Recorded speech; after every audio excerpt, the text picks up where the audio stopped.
Bem-vindo novamente ao programa Fala Jurídica.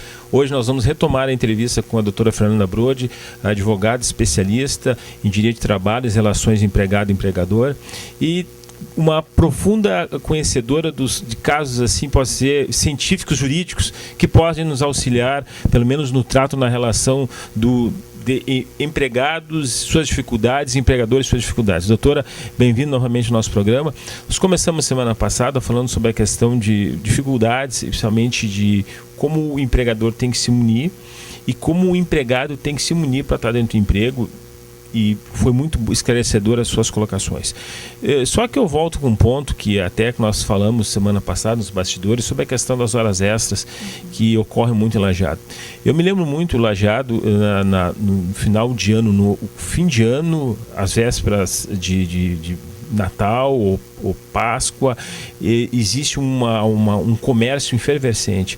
E no meu tempo eu via que naquela época os empregados eram mal remunerados, faziam horas extras e eram muito pouco mal remunerados. Hoje Lajeado, ou não só Lajeado no Brasil, continua assim, essas horas extras que muitas vezes existe um mascaramento. O que a senhora pode dizer a respeito disso? Bom, doutor Marco, o que nós podemos dizer é o seguinte: se tu fores me perguntar qual é o principal assunto que é debatido na Justiça do Trabalho ou que aparece em todos os processos ou em quase todos, eu te diria horas extras. Tá? É inegável. Tirando aquelas situações que semana passada nós comentamos dos acidentes de trabalho e doenças ocupacionais, o feijão com arroz ou aqueles assuntos tradicionais trabalhistas, horas extras é imbatível, é o que mais aparece. Por quê?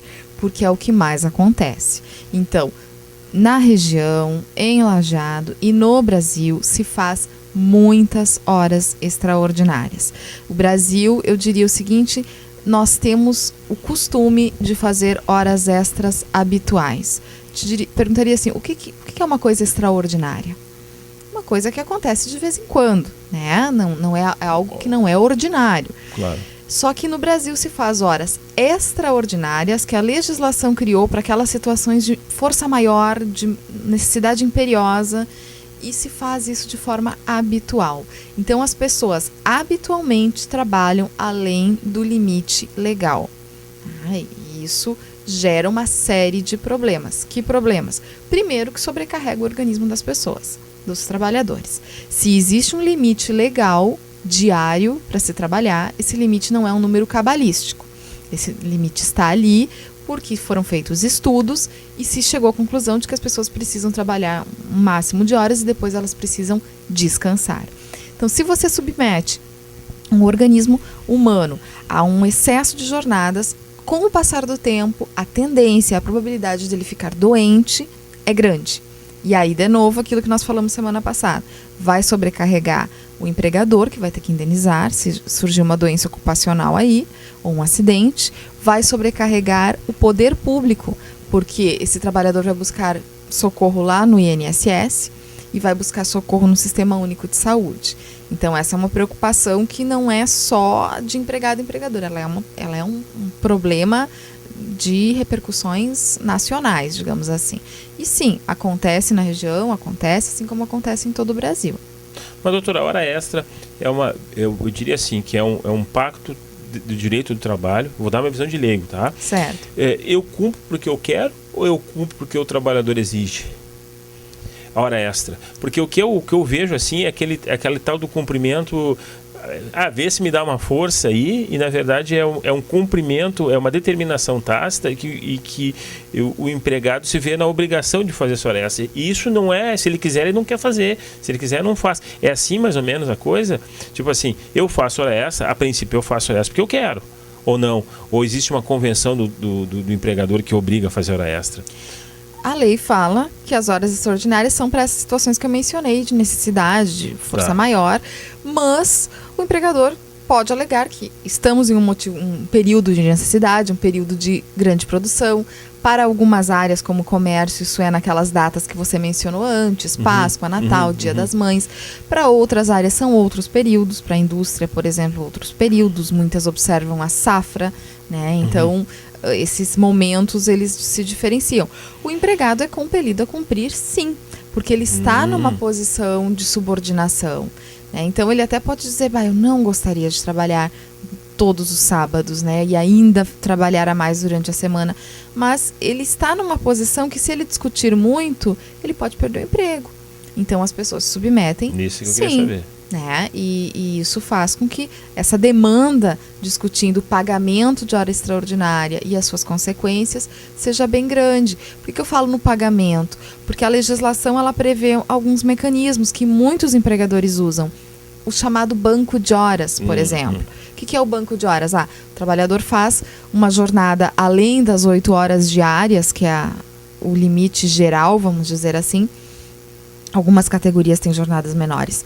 E ele faz além das 8, de segunda a sexta, e vai compensar um dia que não tiver muito serviço, muita necessidade de produção, o empregador vai dar folgas. Banco de horas está previsto na legislação. Ele é legalizado. Só que o problema é que ele tem alguns requisitos para ele ser válido. Primeiro, ele tem que estar previsto em acordo ou convenção coletiva. Então, não existe banco de horas de combinação individual. Certo. Isso não é válido. Segundo, no máximo 2 horas diárias destinadas à compensação. Então, se a jornada é de 8, eu posso trabalhar no máximo 10 horas. Agora, se habitualmente a pessoa está trabalhando 11, já está burlando essa regra, já invalida esse acordo de compensação. E hoje se discute também, isso é bem discutível, doutor Marco, se posso fazer compensação em atividade insalubre. Tá? Tem decisões da Justiça do Trabalho dizendo que não, já que é insalubre, já que faz mal para a saúde, não se deveria permitir compensação de jornada nesse tipo de atividade. Mas isso é bem discutível, tanto que praticamente todas as empresas que pagam adicional de insalubridade na região praticam compensação de horário. Isso depois vai ser discutido na Justiça. Né? E o posicionamento jurisprudencial daqui do Vale Taquari, como é que o juiz vê isso aí? Como é que eles estão analisando esses conflitos? Cada caso tem um caso, mas geralmente tem um posicionamento. O juiz tem uma visão assim, eu acho que isso não é assim. Como é que os juízes estão vendo essa questão das horas extras, de uma maneira geral, no Alto Taquari? Sim, o posicionamento judicial aqui tem sido, em relação ao banco de horas, por exemplo, que eu comentei, descumpriu os requisitos de não estar previsto na convenção coletiva, ou de não observar, assim, essa quantidade de horas destinada à compensação, que é no máximo 2 por dia, tem sido de invalidar, sim, o sistema de compensação. Já quanto a esse aspecto de não permitir compensação em atividade insalubre, aqui na região, majoritariamente, tem se entendido que se o sindicato autorizou, tá ok. O importante é a negociação coletiva, que o sindicato teria, então, assim, a prerrogativa de fazer essa análise de ser necessário ou não essa compensação, mesmo sendo atividade insalubre. Esse tem sido o posicionamento. E a sua posição? Eu entendo que a compensação em questão insalubre é um crime contra a saúde, crime contra o empregado, mesmo com a validação do sindicato. Estou dando uma opinião. Certo. E para a senhora, né, nesses litígios, assim, pessoalmente, como é que a senhora vê isso? Eu também entendo que não deveria ser permitido. Tá? Se nós já temos um limite legal, esse limite é para proteção da saúde. O nosso sistema é muito maluco, né? Porque a gente reconhece que existem atividades que são insalubres. A gente reconhece isso, tanto que se prevê adicionais de insalubridade em graus diferentes, conforme a situação. Quer dizer, se reconhece, vamos pagar para aquelas atividades que fazem mal à saúde.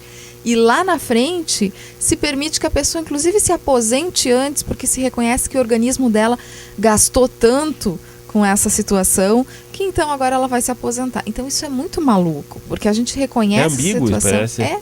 E sobrecarrega, inclusive, o sistema previdenciário depois, né? É outro assunto, mas sobrecarrega também. Porque aí nós voltamos para aquela época do... Salve melhor juiz, eu estou dando a época daquele trabalhismo inglês antigo, que daí por compensação tu botava as crianças a trabalhar numa jornada nas minas de carvões até o fim, e justamente vejo aí que mesmo com a concordância do sindicato, o mal maior é a vida da pessoa, claro. É a saúde. E aí me parece que não vou dizer que o sindicato seja conivente com isso aí, mas mesmo ele estando a par desse perigo, ele mantém isso aí. né? É estranho, mas tem juízes que não aceitam isso, né? Tem juízes que não aceitam. E aí, pensando nessa questão do desgaste à saúde das pessoas, e que às vezes só remunerar a hora extra não paga esse desgaste, ou só indenizar pela doença também não paga, é que estão surgindo algumas situações novas na área trabalhista. Então, eu lhe mencionaria, por exemplo, o dano existencial, que é uma indenização. Isso é algo que aqui na região ainda não houve nenhuma condenação nesse sentido, mas a gente está estudando na universidade e já está pesquisando decisões de juízes aqui do Rio Grande do Sul e de outros tribunais do Brasil, que são condenações em situações em que o empregado ele verifica que não basta postular as horas extras que ele não recebeu ou a nulidade do banco de horas.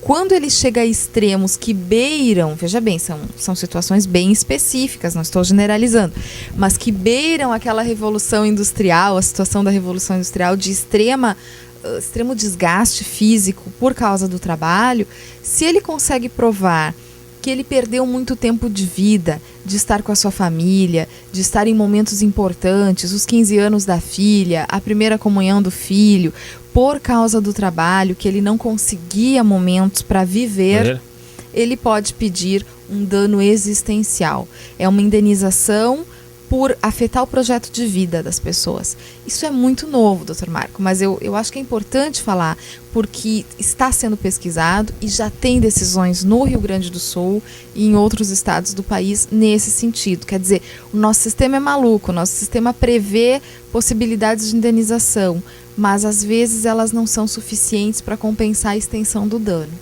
Não, eu acho compreensível, eu acho o estudo fascinante, até porque a gente vê, a gente que não está numa empresa onde se bate cartão ponto, e eu digo muito nas festividades de Ano Novo, na virada de ano, ou numa festa de 15 anos, também falou, e que muitas vezes os empregados dão a vida laboral e muitas vezes sai doente da empresa, que eles deram toda a sua energia vital para uma empresa, e daqui a pouco, se realmente para existir esse direito, eu acho que tem que ser aplicado mesmo, com certeza. Quantos natais nós... Olha, eu não me lembro de ter passado Natal longe da minha família, é a mesma coisa. Nem não. Então, e tem funcionários que fizeram isso. Né? Eu acho que é interessante. Agora, o grande problema é ver se o juiz aceita isso, né? O que a senhora está achando dos juízes? Será que aceitam isso? Olha, é preciso uma mudança de mentalidade, porque isso é uma criação nova do direito, não está escrito em nenhuma legislação e a gente ainda é muito legalista, né? Mas especificamente a questão do dano existencial. Assim como não está em nenhuma legislação, uma outra situação nova que vem surgindo aí, que são as condenações por dumping social. Condenação por dumping social, vamos dizer assim, por dano social coletivo. Vamos explicar para o telespectador. Vamos. Dumping social. O que é dumping? Dumping é um termo da economia, que vem lá da economia. Sempre que houver uma empresa, uma organização que está praticando concorrência desleal, ela está praticando dumping. Não importa como, né? Mas são práticas desleais de concorrência. Exemplo. Exemplo, sonegação de impostos. É dumping, tá? Dumping social é quando uma empresa está praticando concorrência desleal porque ela está descumprindo normas sociais. Certo. Dentre as quais as normas trabalhistas. Então vamos imaginar que nós dois temos empresas, a sua cumpre todas as regras, que são muitas, e tem um ônus isso, né? Tem um custo, você cumprir todos os direitos dos trabalhadores e respeitá-los, e a minha não. Eu vou burlar. Eu posso ter trabalhadores sem assinatura da carteira, eu posso não pagar hora extra, eu vou burlando o sistema. Tá? Óbvio que se nós vendemos o mesmo tipo de produto, a minha vai conseguir fazer um preço muito mais acessível. Claro. Tá?